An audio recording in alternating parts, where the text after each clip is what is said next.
Hwang Yong-min was distressed at the sight of the incoming call on his mobile phone. Kim Seung-han was calling him. His thoughts echoed, "I'm screwed." He answered the phone and tried to play it cool. But Seung-han raised his voice at him and asked him if he was crazy. He cursed and asked what the hell is the problem. Seung-han bursts into anger. Seung-han told him not to act so innocent. Seung-han poured his anger on him as he asked, "Don't you know we're all screwed because of you?" He continued, "How could you boss your friends around with authoritative position?" He mocked him by saying if Yong-min still considers himself a human. Yong-min was defensive as he answered that he didn't have a choice since he could have died at Black Scythe's hands if he didn't do that. Seung-han replied, "You should have died." Yong-min couldn't believe what he heard, but Seung-han continued to say that instead of hurting his friends, Yong-min should have chosen to die instead. Yong-min was consumed by his anger. He addressed Seung-han as a fucking bastard and defended himself that the situation isn't fair to him. He added that his stats got nerfed as well for being the zone rep. Frustration boiled within him, angered by the betrayal from someone they considered a friend.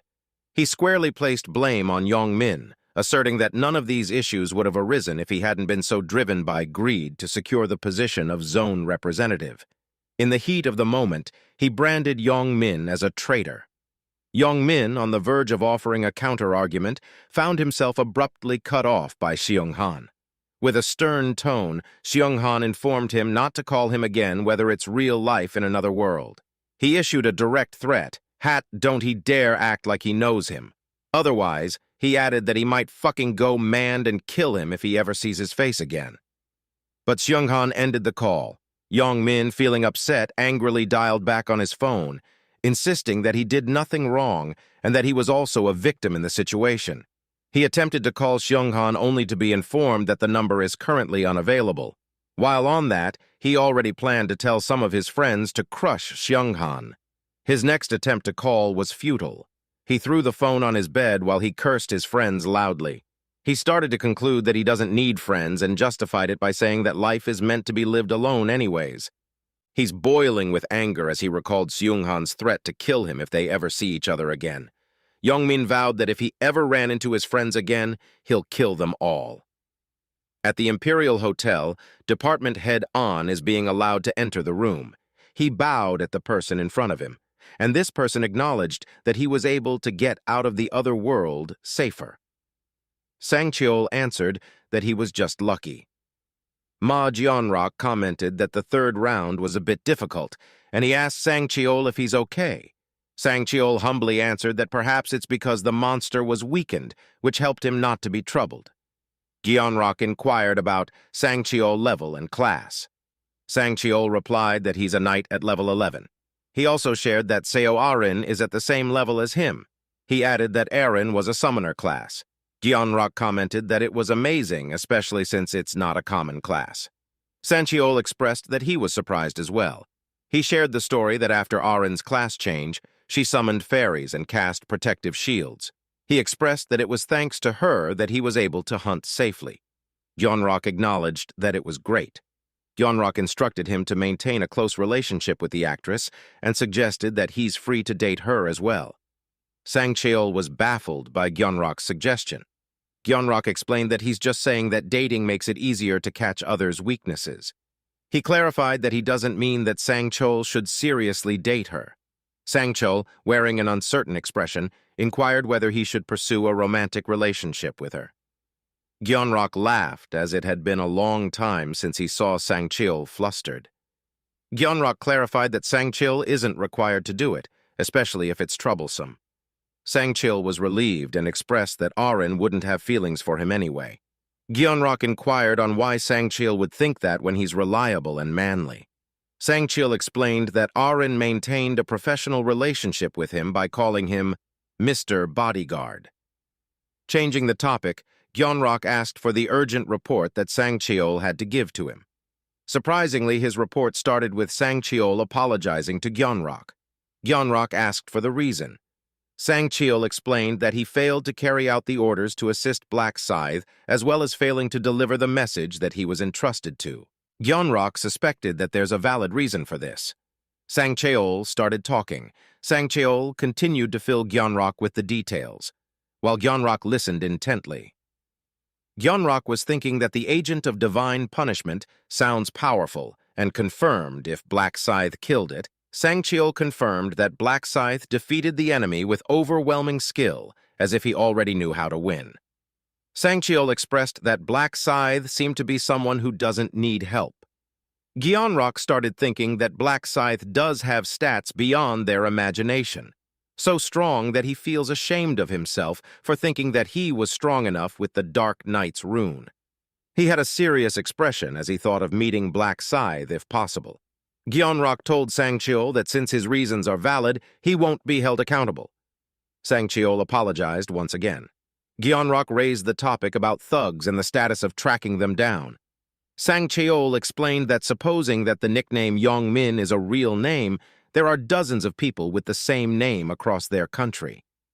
Sang-cheol continued that if they were to assume that he's in his 20s and is living in Seoul, it had been narrowed down to 5 people. Gyeonrok asked for the locations. Sang-cheol answered that it would take a month to pinpoint the home addresses of those people. Gyeonrok was slightly disappointed that those thugs wouldn't be found until after round 4. Sang-cheol confirmed that and expressed that there's no need to rush because they have the time. Gyeonrok asked how much gold Sang-cheol collected. Sang-cheol revealed that he has 10,000 gold. Gyeonrok told him that he's already halfway, and instructed him to learn the skill called tracking that can be bought from the shop for 2,000 gold. Sang-cheol responded with, "Understood." Sang-cheol remembered to inform Gyeonrok that last month a shareholder bought a large amount of stock in his company. Gyeonrok clarified on what company Sang-cheol is pertaining to. Sang-cheol explained that it was Heavenly Demon Consulting, the company on which the director is currently focusing. Gyeonrok asked for the percentage of the stocks that had been bought. Before revealing it, Sang-cheol cautioned him not to be surprised and answered that it was a whopping 31%. Gyeonrok couldn't fathom that a single person purchased 31% of the stocks. Sang-cheol confirmed and admitted that he even doubted his eyes when he saw it on the monitor. Gyeonrok was consumed by his thoughts. Heavenly Demon Consulting has a market value of 900 billion won, so 31% means that the person invested 280 billion won. He couldn't believe that one person had that amount of money. He started wondering if it's someone rich that he doesn't know about. Or it could be that it's one of his brothers doing. He reached for his mobile phone. He suspected that the person who invested a whopping 31% wants to take part in the management. He asked Sang-cheol for the contact details of the shareholder.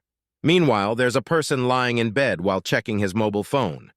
It was Ryumin. He knew that it was about time that Ma Gyeonrok would seek him out. He resisted reaching out first to save face as a shareholder. All of a sudden, Wonnie barged into his room while asking for his current level. Because he was startled, he accidentally dropped his phone on his face. He asked why Wonnie is asking out of the blue. Wonnie explained that there's a kid who acts like he's so high and mighty and keeps bragging about his brother's level being very high. Wonnie ranted that they made fun of him by saying that his brother is already at level 11 and has a class. Ryumin smirked when he heard the level and assured Wonnie that he is higher than that. Wonnie then asked for his level. He paused for a moment to think about what he should tell him. He's worried that if he tells him the truth, it could become a hassle in many ways. He answered that he's at level 12, and Wonnie looked at him with deep admiration and asked if he had a level 2.